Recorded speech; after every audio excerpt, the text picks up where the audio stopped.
We are City of Five Nations podcast. I'm Daniel Shaughnessy, and we're in our series, 30 Days of Community Building.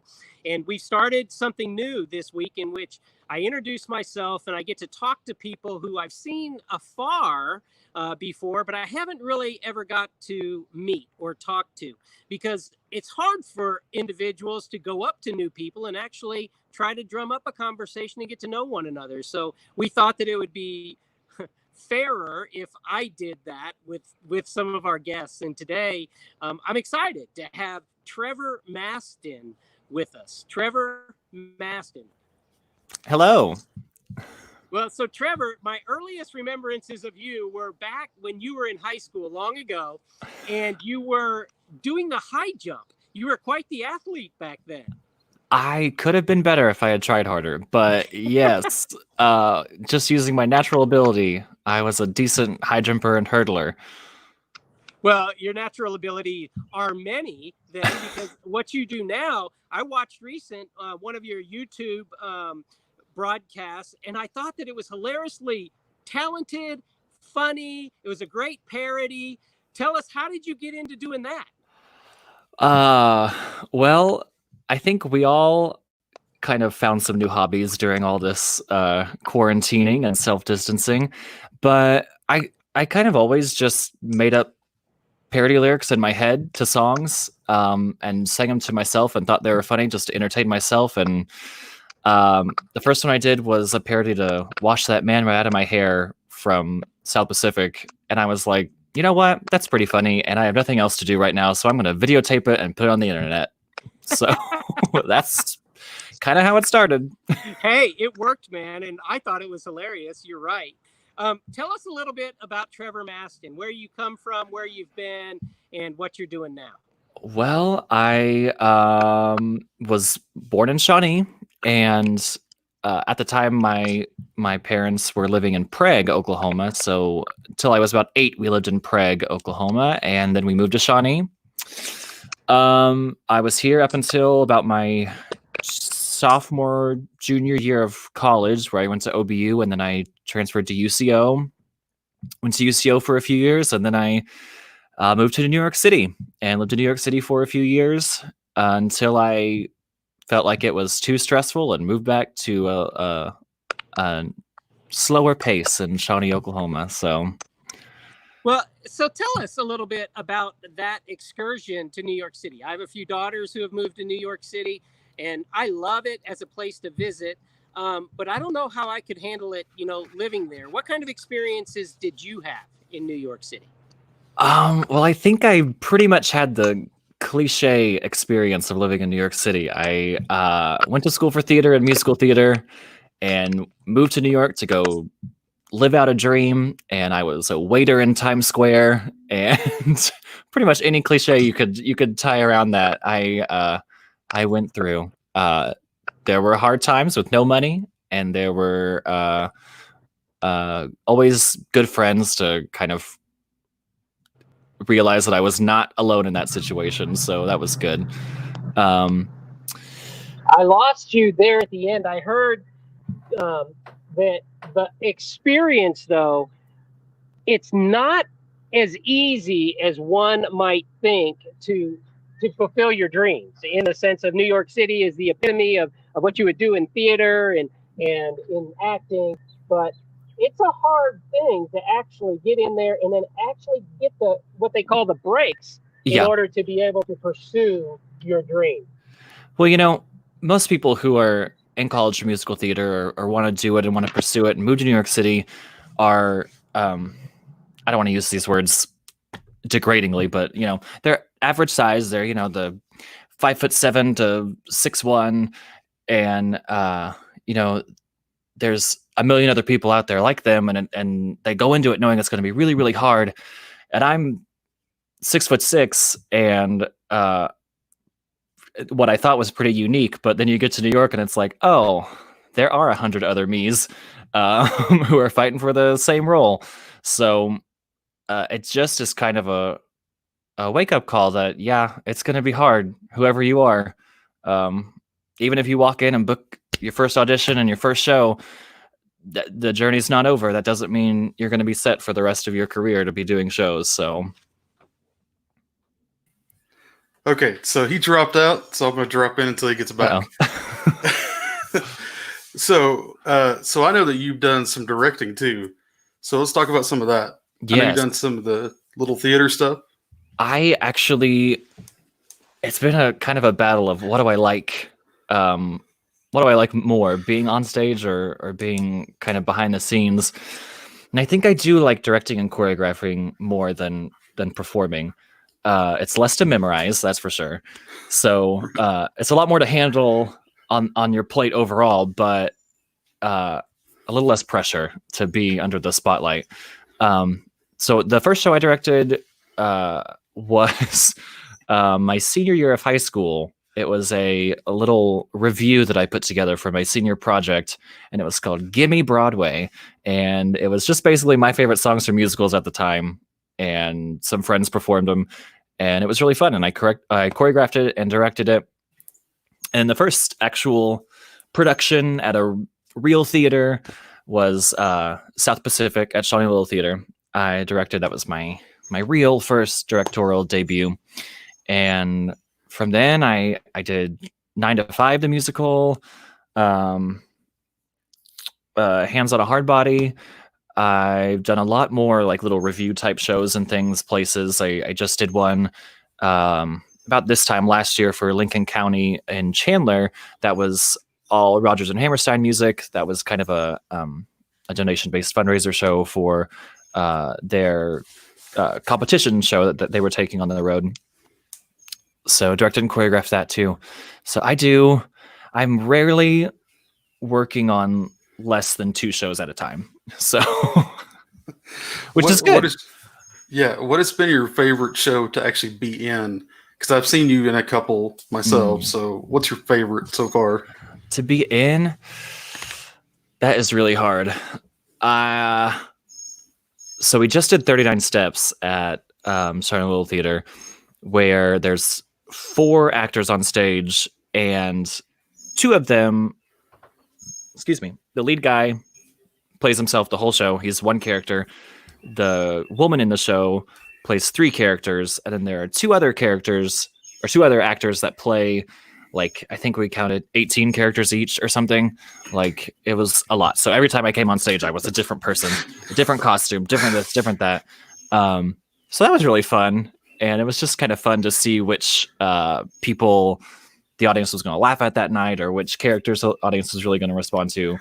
So it was always new. It was always fun and exciting. So it was on your feet or on your toes kind of experience. But nice. I liked it. And here's Daniel. I'm going to drop him back in. Yeah. No. No, I think it's messed up. Oh no. Can you hear me? Yeah. We're good. Yeah. I'll tell you, I just fell off the planet. But Trevor, isn't that sometimes what it felt like in the middle of New York City when you were thinking you were going to get a job, but you didn't get that call back? Or, I mean, it just happens in this world, doesn't it? Yeah. Well, I mean, it's crazy that there are, 9 to 11 million people in New York City on the island of Manhattan, and to still just sometimes feel so alone, and no one is. I mean, you're literally in the middle of Times Square, can't move, but you feel alone, and that was just the weirdest feeling to me. And here, it's like you never feel alone because everyone is. People just care a little more about other people, I guess. Yeah. So what I found in New York City too is you hear that people are cold and different things. It's just that I think people are so inundated with people. Yeah. If you reach out and you make that connection, they're just like people anywhere else. They're gonna connect with you and try to do what's right, or be right with you. But I never had an experience where people were like actually rude. It was just they're very direct, and it's like, listen, I have just as much time as you do in the day, and we got to get things done. So no time to lollygag. Say what you need to say and let's move on. So that was kind of the experience I had. I would think, though, too, that you probably wouldn't change your New York experience. You probably learned a lot about yourself and a lot Oh yeah. about, the world. Well, budgeting money for one was a good tool that I learned. Um, and yeah, I grew a whole lot of confidence. There were times before I moved to New York, I could not stand up for myself, Yeah. in stupid situations like I needed more ketchup and you never brought it. Like, Right. but Right. now it's like I feel substantially more confident and prepared for being an adult. So, would you recommend for people out of college to go ahead and step out and do things like that? Or would you say, no, probably not, play it a little more conservative? The only piece of advice I would give to anyone who wanted to move to New York to pursue their dreams is go with money. Don't go without a pretty nice security blanket of something to fall back on, because that's ultimately what's going to make you, I don't want to say more successful, but you'll have more time to go to auditions and things if you're not feeling like you constantly have to be working at your side job that you don't really want because it's not what you moved there to do. Right. So start saving money in college, put, 10% of your paycheck away or whatever you can afford while you're still trying to pay rent and pay for your books and pay for your loans and all of that. But go with an amount of money that you feel like you're going to be comfortable with, at least for a little bit, because you never know what's going to happen. I mean, you could move there and then the coronavirus hits and you have to stay home for 3 months and not work. So, well, and that's very practical knowledge. And I would think, obviously, that's something you learned by going through the experience. I know that, golly, as a parent, that's what I would try to say, but I didn't do it that way. yeah. You kind of jump in, and it's one of those things that you learn by experience. So the experiences that you've had in New York City and then coming back here, I understand now you work at a local restaurant, you're a waiter or a bartender, and then also, are you continuing your acting locally or within the metropolitan area? So actually, I am the art teacher at Will Rogers Elementary School. Okay. And I do work at Theopolis Social Club on the weekends sometimes, really when they need help. Sometimes someone calls out and they'll call me and see if I'm available. But yeah, I mean, before we were forced to take all this break, I don't think I ever had a day that was shorter than 16 hours of just from start to finish, like waking up and getting to school, working through that. I was assistant track coaching for the middle school. Then I would have, 30 minutes to grab food before I went to rehearsal. And then I was at rehearsal for 3 hours. But I like being busy. Clearly. Well, did you know that I was a roper? Is Will Rogers still ropers? I think all the elementary schools are now just Cubs. I think they've changed it all to just be more unified. We don't do a lot with mascot with Will Rogers anyway that I've seen in the 2 years I've been there. Back in the day, they were the Will Rogers Ropers, of course, because we were all tricksters, just like Will Rogers, But as an art teacher, what do you find the most rewarding during your day working with students in elementary school? The most rewarding really doesn't come from art. That's fine. It's more of seeing that social skills that I'm trying to teach them as well as art. Yes. I mean, that's a really hard thing because anyone can stand up there and teach them their primary colors and their secondary colors and so on and so forth. But that kid that's having a hard time communicating with other kids and getting the things that he needs or wants without throwing a fit or becoming violent or something, and then seeing that success kind of play out, that's really rewarding. Showing seeing that they've learned something they're going to use for the rest of their life, and not just in certain circumstances like art. So, well, I would agree with that very much. And I love that insight in the sense of so often in schools, it's not necessarily the subject matter of a particular class that the students will walk away from for lifelong learning. But with something like art, in your class, it's so neat that you can relate with the kids to the point of helping them, just getting through daily life. When you talk about art, and a lot of times we just classify that, especially when we talk about elementary art, as painting or as drawing or those kind of things. Is that the art that you prefer, or is it your acting that you prefer? I mean, I definitely would prefer to be teaching theater because I know a lot about theater. I don't know that much about art. Surprised. Sorry if you thought I was giving your child the best art education in town. But I know enough for elementary school kids to learn and know what they need to know in an elementary setting. If you put me in high school art, I would be like, no, I can't do that. Right. But yeah, I if I were going to teach an art form, it would definitely, my preference would be theater or musical theater or something along those lines. So let's talk about that. After school, you say you go ahead to rehearsals and things like that. Are you performing now in a theatrical production? Well, I was cast and started rehearsals for Shawnee Little Theater's production of Hunchback of Notre Dame. I was cast as kind of the villain, Dom Claude Frollo. And unfortunately, we're having to postpone until all this kind of smooths out. But we're not giving up on the show, so it's going to happen.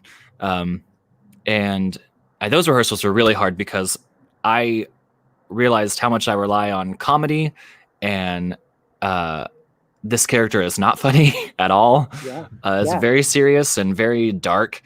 And even though it's a musical, it's not a fun role. It's very different from things I usually get cast as. So it's a challenge, but I like it a lot. So yeah, I would think that someone like yourself would take a challenge like that head on.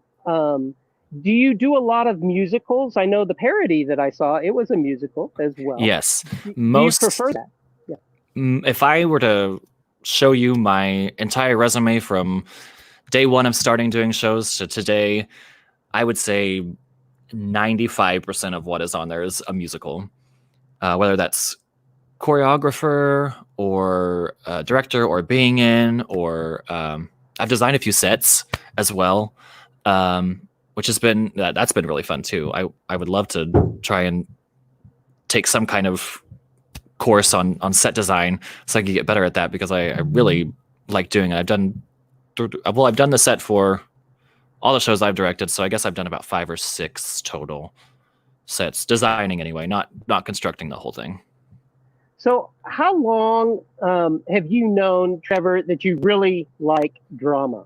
Did you hook into that in high school as well as college, or did it really begin in college? Tell us about that. How did you figure that out? Funny story. The first musical I was ever in was in 3rd grade, I believe, and it was Grease, a elementary school production of Grease in Prague, Oklahoma.